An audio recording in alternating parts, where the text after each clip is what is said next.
امروز اومدیم بازار حیوانات تهران، جایی که تو شما میتونی همزمان پرنده‌ها، توتیای لاکچری، اژدهای کومودو، میمون، جغد و انواع حیوانات خاص رو اینجا ببینید و قراره با هم چیزایی رو ببینیم تو دل این بازار که شاید فکر نمی‌کردید اصلا همچین یه بازاری تو دل تهران وجود داشته باشه. حتما تا انتهای ویدیو با ما باشید که قراره کلی چیز ببینیم و احتمالاً شوکه بشید.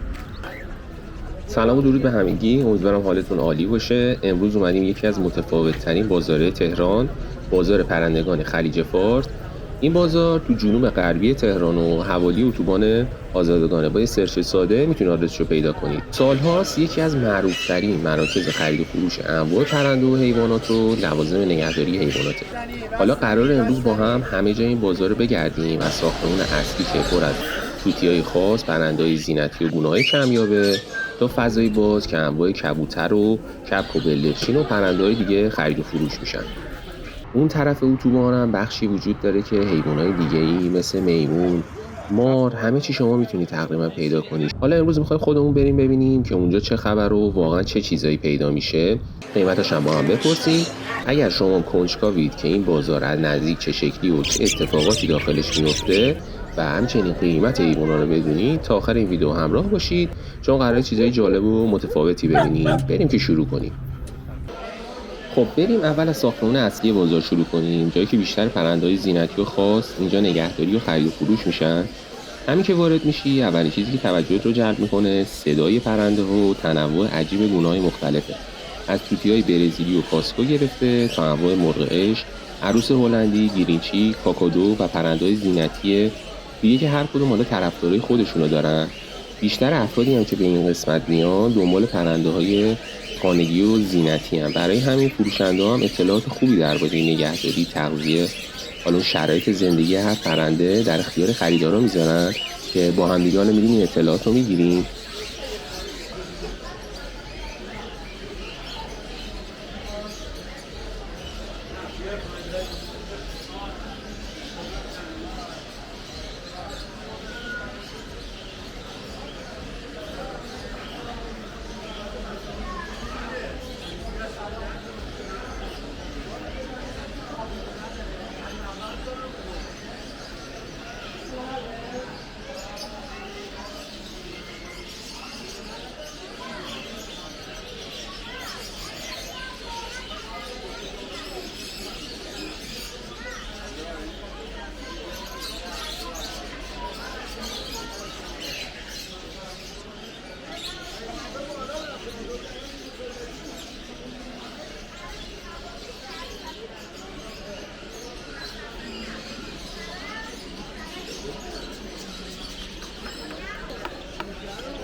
آقا سلام، خسته نباشید. آقا چه قیمتن؟ قربون شما برم. 25 تومن به بالا، درسته؟ چقدر عمر میکنن شما توتیا؟ 35-40 سال. بعد نگهداریشون سخته؟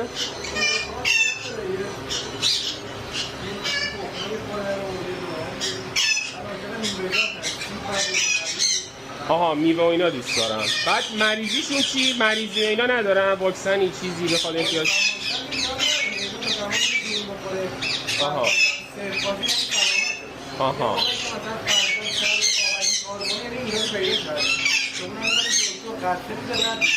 آها، فقط یعنی آبکی باشه دستشویی.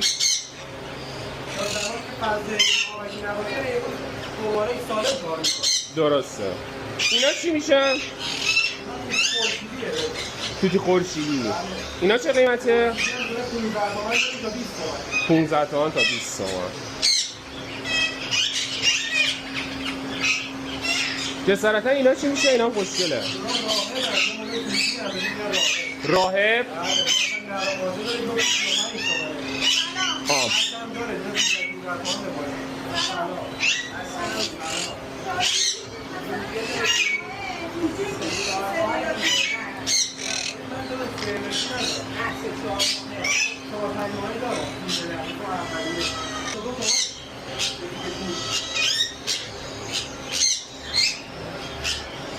داخل همین ساختمون داروخونه حیوانات و کلینیک دامپزشکی هم وجود داره.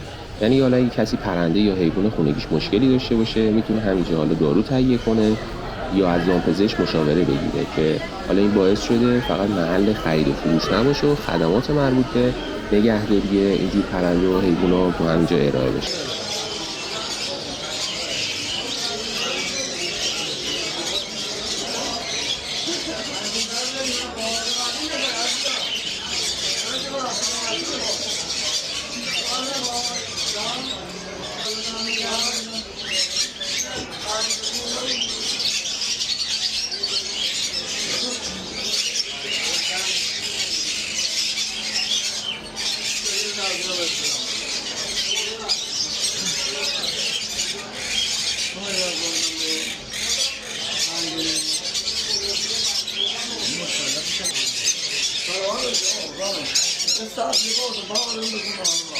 جوجن اینا درسته؟ جوجن اینا درسته؟ چه قیمته؟ چه قیمته؟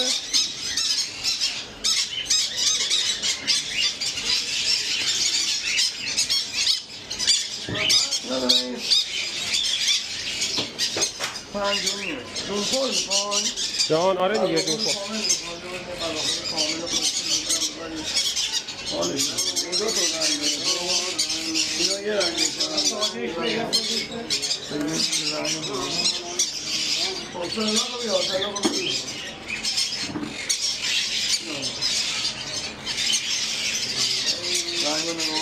آره خیلی خوب کامل غذا می‌خوره. از اونم دارم. نری اینم خوشگله. اینو ببین ما فعلا ما نگاه اومده یه ذره داریم بهش نمی‌کنیم. بله. نری چی بیا.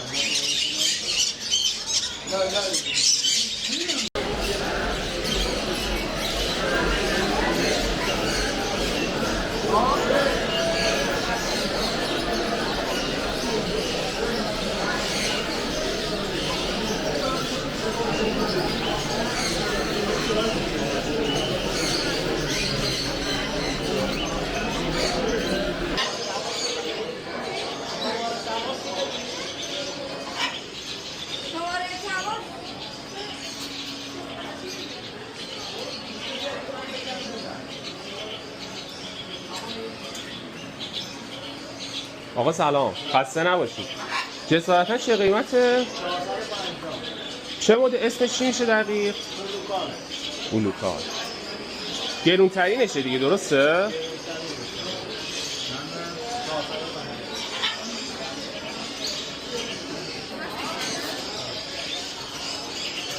صحبت هم میکنه؟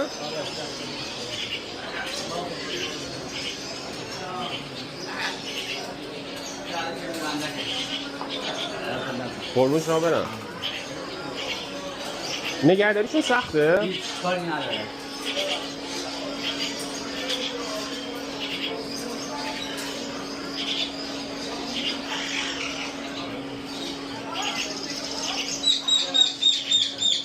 اینا چی میشه؟ اونا چه قیمته؟ 250 تومان.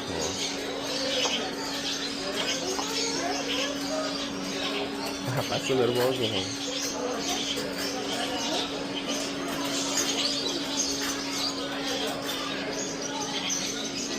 اینا اسم خوبی داشت. اسم کاسکو. چه قیمته کاسکو؟ 65 دارم به بالا. 65 به بالا.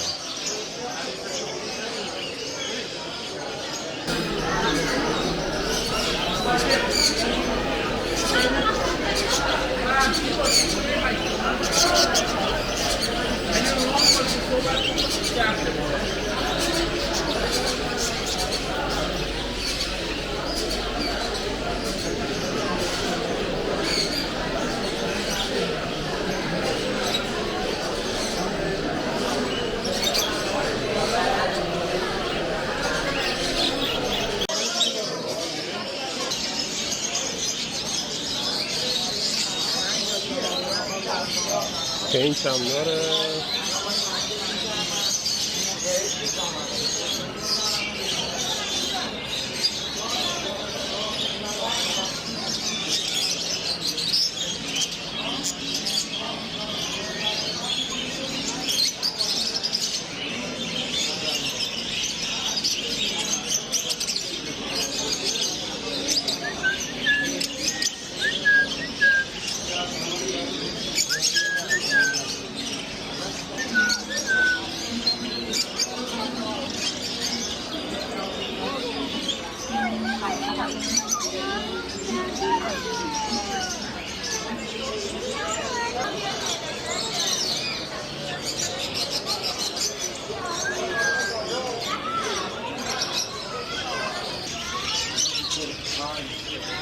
$280 تومن جغدی اینا.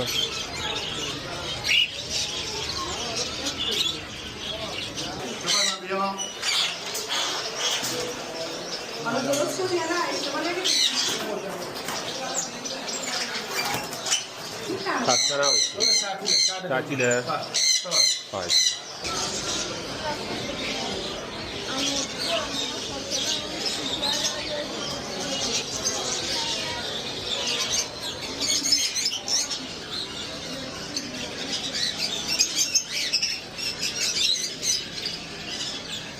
آقا سلام، خسته نباشید. جسارتا عروس هلندیه چه قیمته؟ 1 تومن به بالا.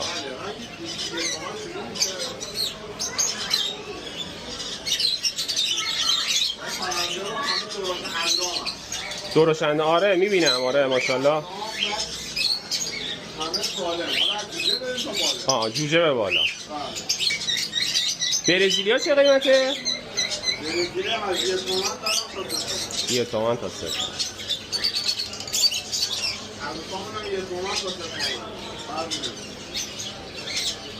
از جوجه دارید؟ نگهداریشون سخته، من نداشتم تا حالا. برزیلیا راحت تره.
باور نمی‌کنی اون سر ما یک کارت دیگه برات بزنم.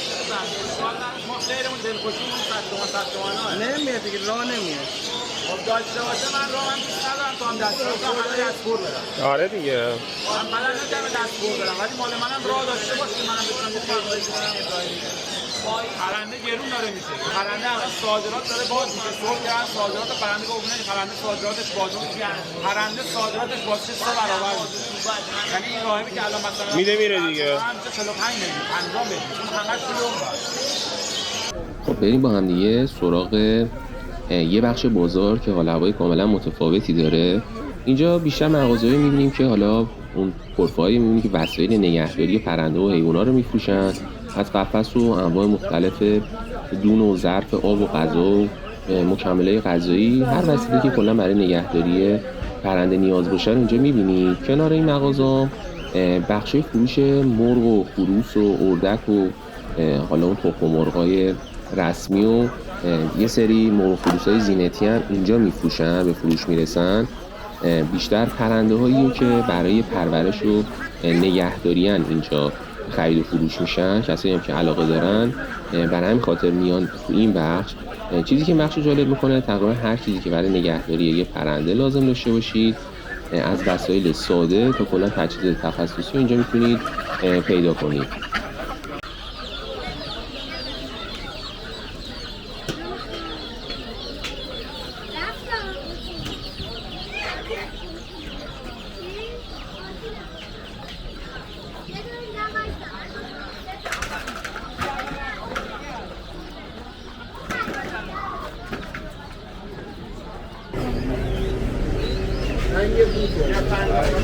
جفتش چطوره این؟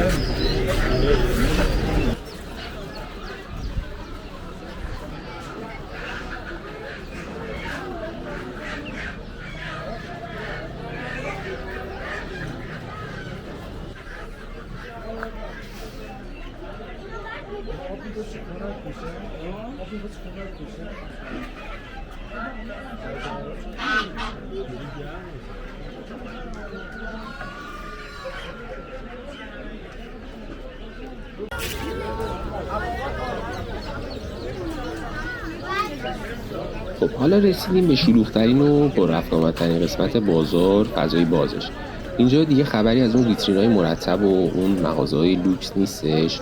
ویترین‌های لوکس هر طرف که نگاه می‌کنی قفس‌های مختلف و حیونا به صورت فشرده، صدای پرنده‌ها به گوش میرسه و فروشنده‌ها مشغول خرید و فروش هستن. بیشتر پرنده‌هایی که تو این قسمت می‌بینی بیشتر کبوترها یا اون کپ و بلدرچین و یه سری حیوانای متفاوت‌تر به نسبت اون دو تا جای دیگه، گونه‌های مختلف دیگر رو می‌بینیم. خیلی هم وارم خیلی هم جذاب. چقدر فرمودی؟ قیمتش نداره.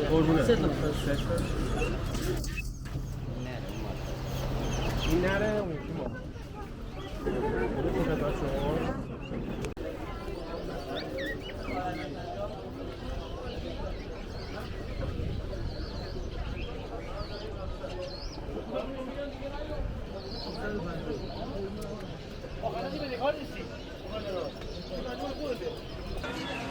آقا طاووسا چه قیمته؟ جفتش با هم 30 تومن.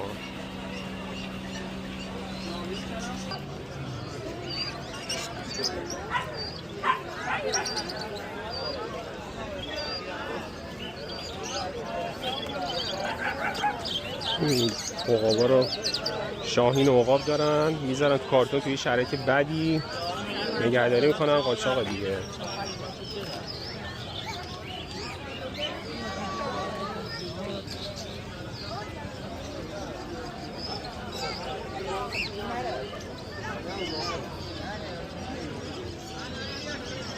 خیلی از آدمایی هم که اینجا میان سالهاست احتمالاً کفتر نگه می‌دارن که پرنده نگه می‌دارن برای مسابقه، حالا اون کبوترها، اون پرورش اون کفترهای زینتی و حتی سرگرمی خیلی خرید انجام میدن. فضای این قسمت کلاً پر انرژی تره، حالت سنتی و زنده تری داره به نسبت اون حالت ساختمون اصلی و لوکس بودن. و ما هم قراره بریم حالا بین این قطب‌ها بچرخیم، چند تا پرنده ها رو با هم ببینیم. این نکته هم بهتون میگم، هوا خیلی گرمه، خیلی از این حیونا واقعا تو این گرما داشتن اذیت میشدن و ویدیو گرفتن اینجا به شدت سخته و کار راحتی هم نیستش. اگر میبینی کم و کاستی هستش دیگه شما ببخشید دیگه.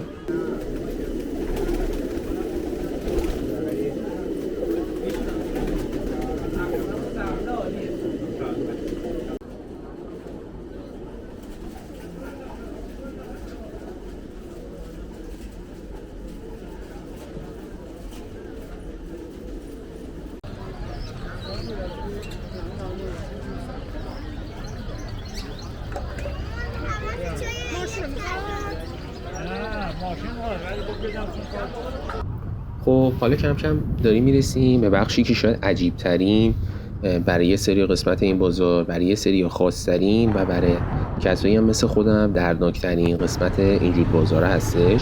دقیقاً از بالا دارید میبینید بازار پرندگان که اون طرف هستش. بچرخید این ور، دقیقاً اون سمت اتوبان آزادگان یه فضای کاملا متفاوت وجود داره که وقتی واردش میشی دیگه حس نمی‌کنی فقط وارد بازار پرندگان شدی، چون اینجا با دنیای خیلی بزرگتری از حیوانات مختلف روبرو میشی. اینجا تقریبا هر چیزی که فکرشو بکنید پیدا میشه، از انواع پرنده‌های شکاری مثل عقاب، شاهین، قرقی، انواع جو گرفته تا مار، اژدهای کومودو، میمون و حیوانات خاص دیگه. اما ماجرا فقط به اینجا ختم نمیشه.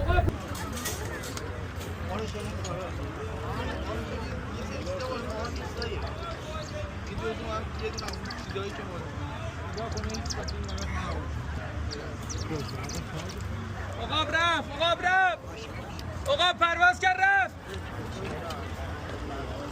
فقط همون یه دونه کف ساده بود.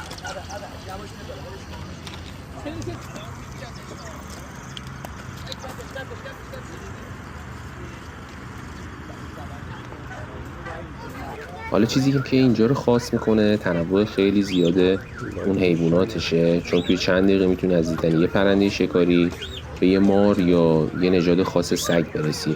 حالا با هم دیگه بریم قدم بزنیم این قسمت رو بگردیم و ببینیم قیمت اینجور حیونا به چه صورته.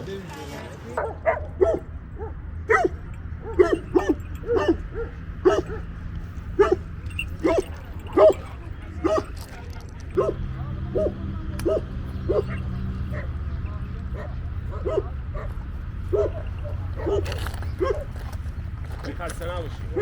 دایی چه قیمته؟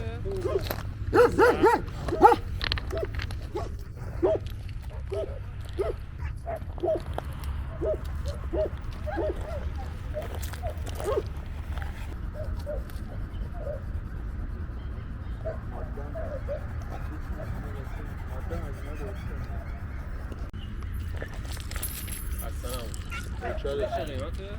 35 12 باش من داشتم یه پاشو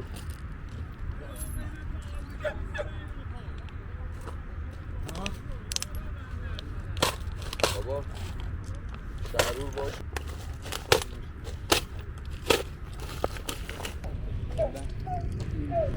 مادم شده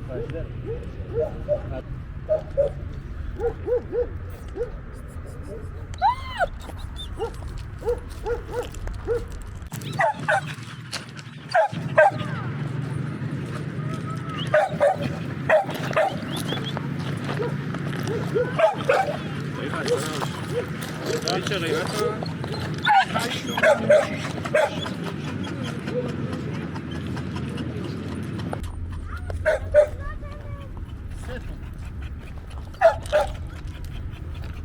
یکیش قدرجوییه یکیش سلوه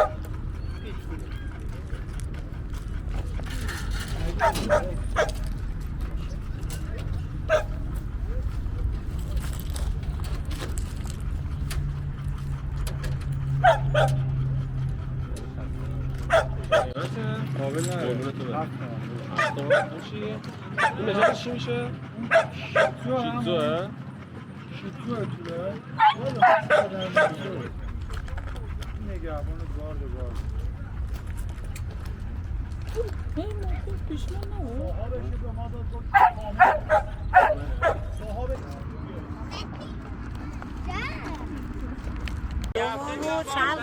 خسته نباشی. چه قیمت هم؟ 28 25 اون یه مزنون این یه دونه مونده برا ما این اصلا یه شده طلایی بمیرم تو گرمشون آره شیشه آبمون بود راستا ببینید دیدم من شیطون‌تر از همه همینه چادر رو بیار بذار اینجا سایه بیارید ببین خورده خوابیده الان وقت بازیه اره رفتم برای ما داستان خسته نباشی. سلامت چه قیمته؟ 25 تومن 25 اسکاتیش ریت پوینته چه بازیگوش هم هست. آزی بیا برو جای سعید بذار سایه بدیم این اسکاتیش ریت پوینته اینم اسکاتیشه این بریتیششه این باز اسکاتیششه اینجا هم بیاید بذاری سایه خورشید اینجا ماده بگیر چیه الان من زدم؟ اون جرمساید اوباکس یه مریضی داره به نام پاروا یعنی میگیری سگ میبره خونه 3 روز زنده است خود میزنیم به خاطر اینکه دست مشتری به سگای مریضی اونها میزنه خود مریض نشن سگ مثلا مریض بشه نه بگیره که میمیره نباید نمیذارم سگم پاروا گرفت 22 روز تو بیمارستان سگ بزرگ اینا یه ذره رگ دارن 50 خدا رد چی بابا اینا دارم 4500 5 تومن هستش اینم دارم 4500 جفتم دارم 8 اجازه بگیرم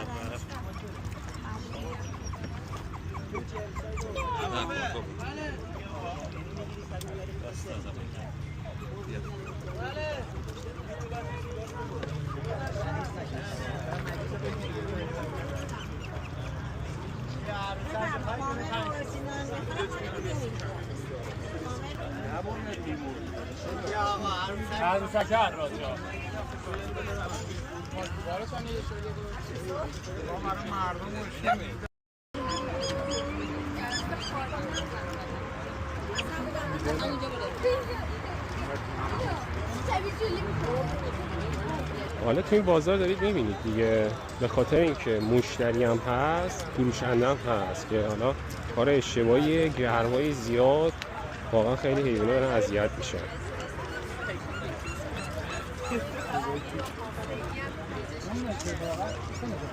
یعنی همه چیزش اوکیه، قشنگ تو دوبه داره میزنه، خیلی خوش میگذره. دایی چه قیمته؟ 12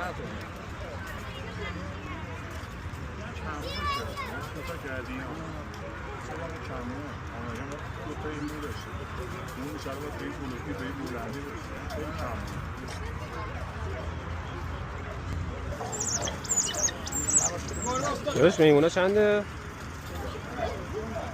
میمونه چنده؟ 100 تومن 80.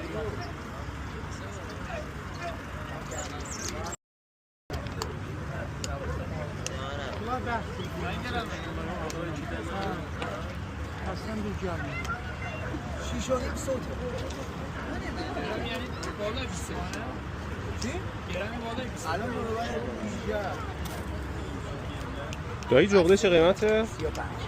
عقابه چی؟ عقابه چی؟ 20 تومن.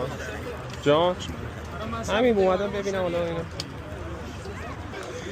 داداش کومودوی چنده؟ میدمش 7 تومن. این زیر این قیمت پیدا میکنید.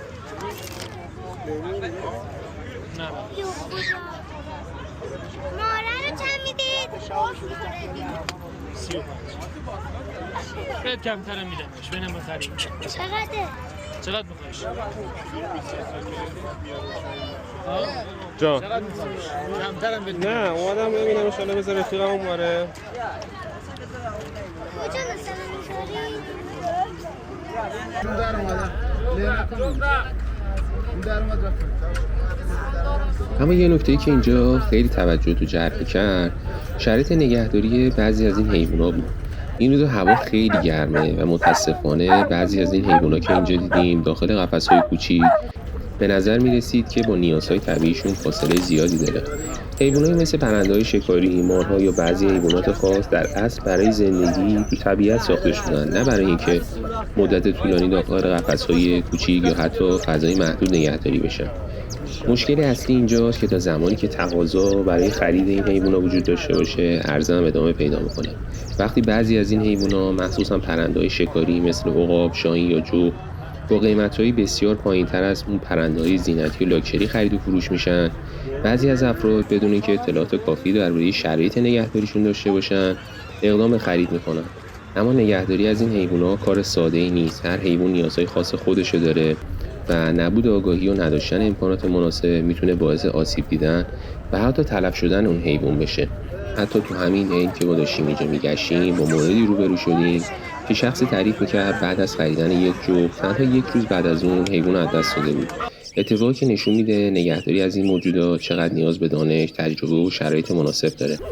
در نهایت باید یادمون باشه که خیلی از این حیونا جای اصلیشون طبیعته و شاید بهترین کاری که میتونیم برای حفاظت و حفظ جونشون انجام بدیم اینی که واقعا اینجور حیونا رو اگر شرایط نگهداریشو نداریم خرید نکنیم، واقعا نخریم اینجور حیونا رو که نیازی نیست. جاشون تو طبیعت این حیوانای مخصوصا پرنده‌های وحشی و خیلی از حیوانای دیگه جاشون تو طبیعت و ما کمکی میتونیم بکنیم نخریدن اینجور حیوانات هستش. در کل این بود حال هوای بازار پرندگان و اون محیط اطرافش و کلی حیوان دیدیم، با هم قیمتاشو دیدیم. امیدوارم ویدیو براتون مفید بوده باشه، لذت برده باشید. لوکیشنش هم گفتم بهتون، جنوب غربی تهران و کنار اتوبان آزادگان قرار داره. تا ویدیوی بعدی شما رو به خدا میسپارم. خدا یار و نگهدارتون.